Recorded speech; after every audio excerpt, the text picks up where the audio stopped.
వీడు అప్పుడు అనిపించుకుంటాడా? మొన్న కూడా ప్రమాణ స్వీకారం పిసిసి ప్రెసిడెంట్ ముగ్గురు సీఎం శివుది అమ్మ పిచ్చకుంటాడు వీడు. వీడు సీఎం ఆయన, వీడు దరిద్రుడు గదా ఏమి స్టైలు.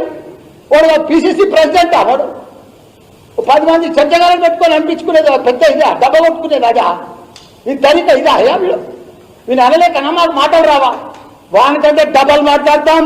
వాడు ఏమనుకుంటుండో కబాడతారు. అరే రేవంత్ రేపర్సండి బిడ్డ, మేము కూడా చూసుకుంటాం, ఛాలెంజ్ చేస్తున్నాం రా. ఒక ఛాలెంజ్ ఇస్తుంటానే అవన్నీ. వాడు దమ్ముంటే మొగోడైతే చెప్తాను సలగాని దొంగ వాడు. ఎందుకంటే ఒక పెద్ద మనిషిని పట్టుకొని మాట పద్ధతి బ్రోకర్ అంటాడు, ఎవరు జోకర్ అంటాడు.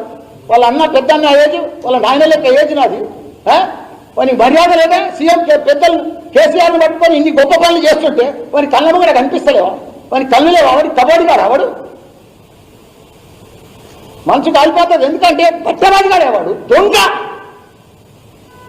చిల్లరగా 3rd క్లాస్ వెళ్ళాడు. వాడే బూట్లగాడు, దరిద్రపోడాడు. వాళ్ళకి శనివారం కాంగ్రెస్ ఎట్లయినా దివాలు తీసింది, వాళ్ళు శని మీదనే ఉన్నారు. దానికి దరిద్రుడు వచ్చింది. వాడు ఉద్ధరించేది ఏం లేదు, మొత్తం చెడగొట్టాడు బస్. అది ఎట్లయినా చెడిపోయింది. కానీ మంచోళ్ళని చెడగొడుతుంది కదా, మంచోళ్ళని చెడ్డ మాటలు మాట్లాడుతుంది కదా. నా భూములన్నీ నేనేం జేబులో పెట్టుకొని తిరుగుతలేను, బాగా జాబ్తా ఉన్నాయి. కంప్యూటర్లో కొడితే ప్రింట్అవుట్ వస్తాయి. మల్లారెడ్డి అసైన్మెంట్ ల్యాండా, మల్లారెడ్డి దొంగ భూమా, మల్లారెడ్డి కబ్జా భూమా, మల్లారెడ్డి సికం పట్టనా, మల్లారెడ్డి చెరువు భూమా? రాదా? రాదా చెప్పు? ప్లాన్లు లేవా? కంప్యూటర్లో లేదా? నేను దాచిపెట్టుకుంటున్నా. వాడు నన్ను కబ్జా అంటాడు. వాడు కబ్జాకోర్, వాడు బ్లాక్ మెయిల్. వాడు అట్లా సంపాదించాడు. గుల్లెట్ ధర్మన్ ₹1 బ్లాక్ మెయిల్ చేయలేదు. నేను ఎవరికి రైట్ ఇన్ఫర్మేషన్ లేదని ఒక్క గుల్లెట్ ధర్మన్ అని నా ముక్కు నాలుగు రాసుకుంటా. నా పదవికి రాజీనామా చేస్తాను నేను.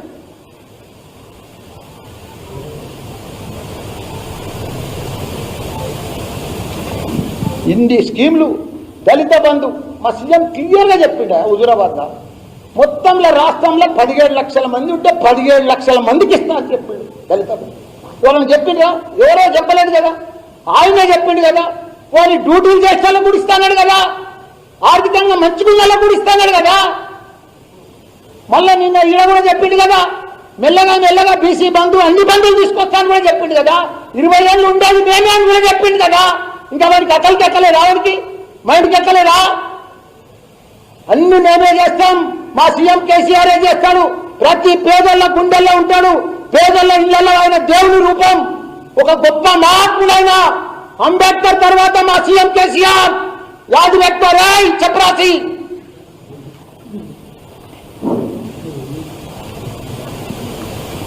వాడు పెద్ద పీకుడు కదా, వాడు పెద్ద తురుంకాను కదా, అబద్ధాలలో నంబర్ 1 కదా, బ్లాక్ మెయిల్లో కూడా నంబర్ 1 కదా, అన్నిట్లల్లా పట్టబాజీ వ్యవహారంలో కూడా నంబర్ 1 కదా.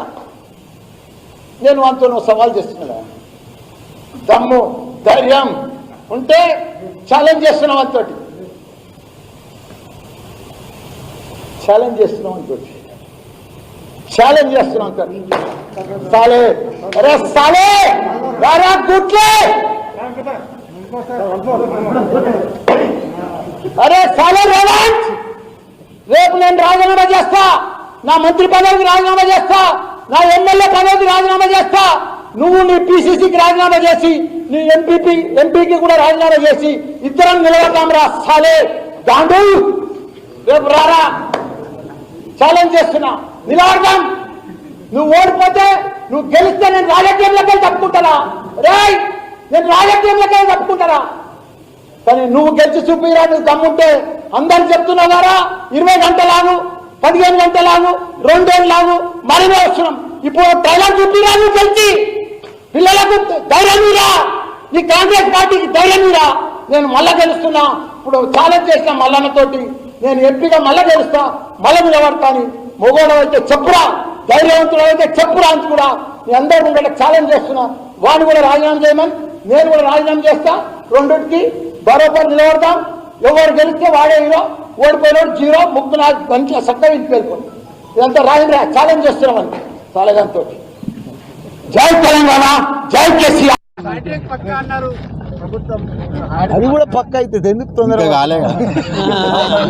ఎందుకు తొందర కాంగ్రెస్ గవర్నమెంట్ వస్తే మంత్రి గారు కాంగ్రెస్ లో ఉంటారా బీఆర్ఎస్ లో ఉంటారా? సరే రామయ్య సార్ మీరు అన్నారు కాంగ్రెస్ లో కొన్ని అభ్యర్థులు మేమే పంపించాం, మళ్ళీ వాళ్ళని మళ్ళీ గుంజుతారా ఈసారి? ఇప్పుడు ఎలా రిజల్ట్ వచ్చింది, వాళ్ళకు కూడా ఒక అవకాశం ఇచ్చారు ప్రజలు, తప్పేముంది, వాళ్ళు కూడా నడిపియని.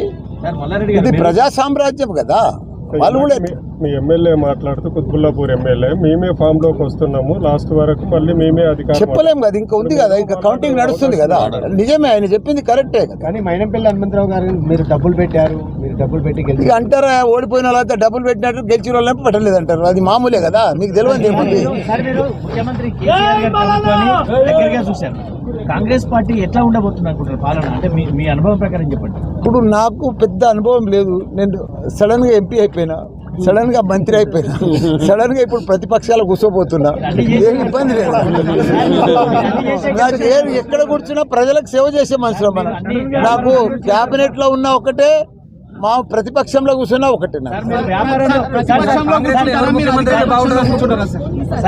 ప్రజలు ఎట్లా తీర్పిస్తే ఆ రకంగా కూర్చుంటాను. ప్రజల తీర్పే నేను. మీరు వ్యాపారంలో సక్సెస్ అయ్యారు, పాలిటిక్స్ లో సక్సెస్ అయ్యారు. అవును. మీరు అనుభవం లేదని మీరు ఎట్లా చెప్తారు? అనుభవం అంటే రాజకీయం 30 ఏళ్ళు 40 ఏళ్ళు అనుభవం నాకు లేదు అన్న. నాకు లాస్ట్ టైం నేను గెలిచిన 4.5 సంవత్సరాలు మంత్రి అయినా. 4.5 సంవత్సరాల్లో నాకు ఒక ఏడాదంతా ఎలక్షన్లో పోయింది, 2 ఏళ్ళంతా కరోనాలో పోయింది. నేను చేసింది పని అంతా 1.5 years అంతే. నాకు ప్రజలంతా మీరు మళ్ళీ మంత్రి కావాలని కోరుకుంటున్నారు. ఉంటుంది, ప్రజలు ఉంటుందయ్యా, జరా ధేరే అందరినీ. అందరికి కూడా, మా అక్క చెల్లెళ్ళకు అన్నదమ్ములకు కూడా చాలా చాలా ధన్యవాదాలు.